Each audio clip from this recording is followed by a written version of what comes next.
নমস্কার বন্ধুরা, আমার চ্যানেলে সবাইকে স্বাগত জানাই। প্রত্যেকটা দিন মহিলাদের সংসারের কাজ করতে করতে নাজেহাল হয়ে পড়তে হয়। আর প্রত্যেকটা কাজ যদি আমরা একটু গুছিয়ে করি, সময় মতো করি, তাহলে কিন্তু আমাদের কাজগুলো যেমন জলের মতো সহজ হবে আর সময় মতো করতে পারবো। সেই রকম কিছু ইউজফুল কিচেন টিপস আজ আমি শেয়ার করছি, যেটা আপনাদের প্রত্যেক দিন প্রত্যেকেরই কাজে আসবে। চলুন আজকের প্রথম টিপস কি আছে দেখে নিই।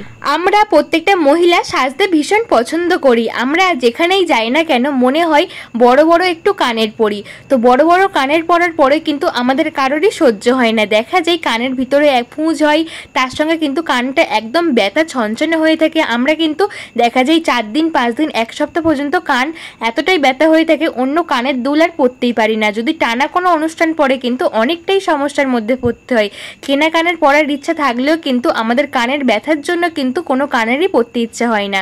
তো এই টিপসটি অ্যাপ্লাই করতেই পারেন। এখানে নিয়েছি একটা রসুন। আমাদের প্রত্যেকের বাড়িতে তো রসুন থাকে। যদি আমরা এই কানের দুলটা কিছুক্ষণ রসুনের মধ্যে একটু ঢুকিয়ে রাখি, দেখা যাবে কানের দুলের পিছনের গোজাটা কিন্তু রসুনের রসটা অ্যাবজর্ব করে নেবে। আর আমরা কিন্তু এই কানের দুলটা পরার পরে কোনো রকম কানে ইনফেকশন হবে না, এমনকি পুঁজ হবে না, ব্যথাও হবে না। এইভাবে একবার করে দেখবেন। কোথাও যাওয়ার আগে কিছুক্ষণ এইরকম রসুনের মধ্যে যদি কানের দুলটাকে আমরা একটু ঢুকিয়ে রাখি, তাহলে কিন্তু এই রসুনের রস কানের দুলটা কিন্তু অ্যাবজর্ব করে নেবে। আর আমাদের কানে পড়ার পরে কিন্তু ব্যথা হবে না, পুঁজ হবে না। একদম কি অনেক সময় দেখা যায় রক্ত বের হয়, অনেকক্ষণ পড়ে থাকার পরে কানের দুলটা যখন খুলি এতটাই ফুলে যায়, রক্তও বেরিয়ে যায়। তো এইভাবে একবার করে দেখবেন। রসুনের রস কিন্তু খুবই ভালো, আমাদের ইনফেকশনকে দূর করার জন্য খুবই ভালো একটি উপাদান। একবার করে দেখবেন, আশা করছি খুব কাজে আসবে। টিপসটি কেমন লাগলো কমেন্ট করে জানাবেন। চলে এলাম পরবর্তী টিপসে। এখানে নিয়েছি একটা পাত্রের মধ্যে নিয়ে নিলাম 1 চামচ পরিমাণ হলুদ গুঁড়ো। 1 চামচ পরিমাণ হলুদ গুঁড়ো দিয়েছি। এরপর 1/2 চামচ পরিমাণ বেকিং সোডা দেব। 1/2 চামচ পরিমাণ বেকিং সোডা দিয়ে ভালো করে এই দুটো মিশ্রণ মিশিয়ে নেব। এইভাবে ভালো করে মিশিয়ে নিয়েছি। বেকিং সোডা আর হলুদ ভালো করে মিশে গেছে। নিয়ে নেব 2 টুকরো কাগজের টুকরো। তো যে কোনো পেপার নিলে হবে, আমি এখানে নিউজ পেপার নিয়েছি। এরপর সমানভাবে কিন্তু আমি এই পেপারের মধ্যে এই মিশ্রণটা দিয়ে দিচ্ছি। এটা আমরা কি কাজে ব্যবহার করব, তো এটা আমি ভালো করে দিয়ে দিয়েছি। এরপরে ভালো করে মুড়ে নেব। বেকিং সোডা আর হলুদের মিশ্রণটা মাঝখানে দিয়ে ভালো করে মুড়ে নিচ্ছি। এইভাবে কিন্তু দুটো মোড়া হয়ে গেছে। এরপরে একটা কাঠির সাহায্যে, সেফটি পিনের সাহায্যে ভালো করে ছিদ্র করে নিচ্ছি, ছোট ছোট ছিদ্র করে নেব। এটা আমরা কি কাজে ব্যবহার করব, আমাদের প্রত্যেকের বাড়িতে দেখা যায়, বিশেষ করে আমাদের গ্যাস ওভেনের মধ্যে দেখা যায় সন্ধেকালে কিন্তু একদম যখন আমরা লাইট বন্ধ করে রাতে ঘুমাতে যাই, দেখা যায় এত পরিমাণে আরশোলা টিকটিকির উৎপাত বাড়ে যে আমাদের এখানে কিন্তু কোনো কিছু রাখাই হয় না। কোনো কিছু না রাখলেও কিন্তু এখানে এত পরিমাণে উৎপাত বাড়ে যে আমরা অসহ্য হয়ে যাই, আবার বিরক্তও হয়ে যাই। আমরা পরিষ্কার করে যতই ঘুমাতে যাই না কেন, সকালে এসে যখন তাড়াহুড়োর মধ্যে রান্নাবান্না করি, দেখা যায় এখানে খাবার দাবার করলে খুন্তি রাখি, হাতা রাখি, তখন কিন্তু আমাদের মাঝে মধ্যে শরীরও খারাপ হয়। যদি আমরা এইরকম একটা মিশ্রণ বানিয়ে নিয়ে রাতে ঘুমাতে যাওয়ার আগে গ্যাস ওভেনের উপর, এমনকি গ্যাস ওভেনের নিচে রেখে দিই, দেখবেন কোনো রকম আরশোলা টিকটিকি কিছুই আসবে না, এর চারিপাশে আসবে না, এর একটা স্ট্রং গন্ধের কারণে। ছোট্ট আইডিয়া, ভালো লাগলে লাইক করে আমার পাশে থাকবে। পরের টিপসে চলে এলাম। আমাদের প্রত্যেকের বাড়িতে একটু বেশি করেই কিন্তু ছোলা, ডাল, কাবলি ছোলা সমস্ত কিছুই আনা হয়। দেখা যায় এই বর্ষাকালে এমনই সমস্যার মধ্যে পড়তে হয়, 1 মাসের বেশি কিন্তু এই ডালগুলো বা ছোলাগুলো থাকে না। দেখা যায় পোকা ভরে যায় আর একদম ফুটো ফুটো করে কিন্তু ছোলাগুলোকে একদম খেয়ে ফেলে, নষ্ট করে ফেলে। তারপরে কিন্তু আমাদের কিনে এনেও ফেলে দিতে হয়, বেকার বেকার টাকা নষ্ট করতে হয়। তো আমরা কি করব, ছোট্ট আইডিয়া শেয়ার করব। এখানে নিয়েছি সরিষার তেল।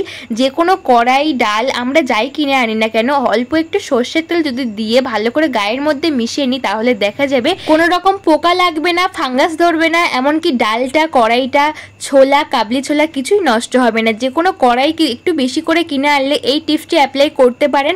একটু সরিষার তেল হাতে করে নিয়ে যদি গায়ের মধ্যে মিশিয়ে দিই, তাহলে এর একটা স্ট্রং ঝাঁঝালো গন্ধের কারণে পোকা আসবে না, আর গায়ের মধ্যে একটা কিন্তু স্পট মতো পড়ে যাবে তেলের। তো এইভাবে করে দেখবেন, আশা করছি ছোট্ট টিপসটি খুব কাজে লাগবে। টিপসটি কেমন লাগলো কমেন্ট করে জানাবেন। চলুন পরের টিপসটি দেখে নিই। বন্ধুরা, ফ্রিজ তো আমরা প্রত্যেকেই ব্যবহার করি। দেখা যায় কারোর কিন্তু একদম কম বিল আসে মাসের শেষে, কারোর কিন্তু খুব বেশি বিল আসে।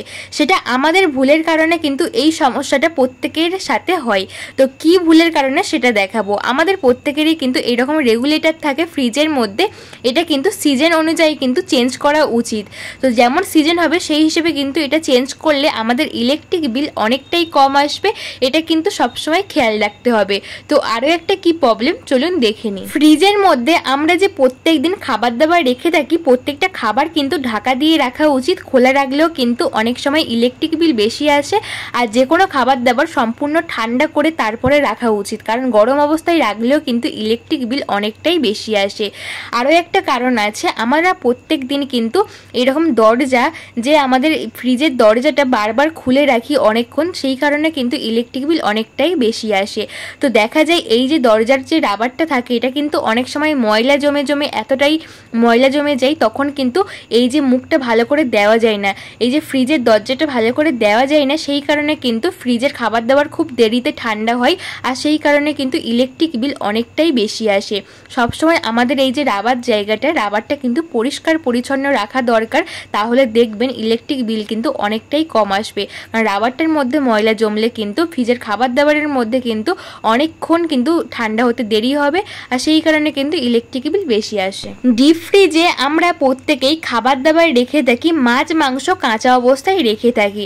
দেখা যায় যখন আমাদের প্রয়োজন তখন কিন্তু আমরা মাছ মাংসটা বের করতে গেলে একদম চিপকে বসে থাকে ফ্রিজের সঙ্গে। আমরা শেষ পর্যন্ত অসম্ভব পরিমাণে টানাটানি করতে থাকি, বিরক্ত বোধও হই। তো কি করবেন, ছোট্ট একটা আইডিয়া শেয়ার করছি। যখনই মাছ মাংস এইরকম ফ্রিজের মধ্যে রাখবেন, এই ছোট্ট আইডিয়াটা একবার করে দেখবেন, আর কোনো সময় কিন্তু ফ্রিজের মধ্যে বরফ যেমন বসবে না, আর মাছ মাংস রাখলেও কিন্তু কোনো মতেই নিচে একদম ডিপ ফ্রিজের সঙ্গে চিপকে যাবে না।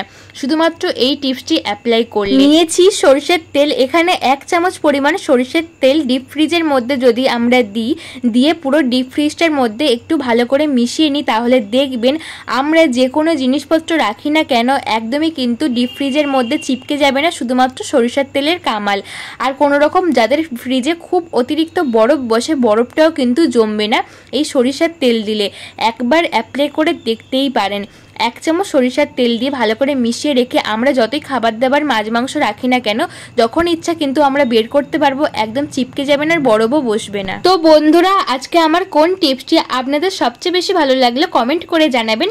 আমার চ্যানেলে নতুন বন্ধু হয়ে থাকলে চ্যানেলটাকে সাবস্ক্রাইব করে পাশে থাকা বেল আইকনটা প্রেস করে দেবেন, যাতে নতুন নতুন ভিডিও ছাড়ার সঙ্গে সঙ্গে সমস্ত ভিডিওর নোটিফিকেশন সবার আগে আপনাদের কাছে পৌঁছয়।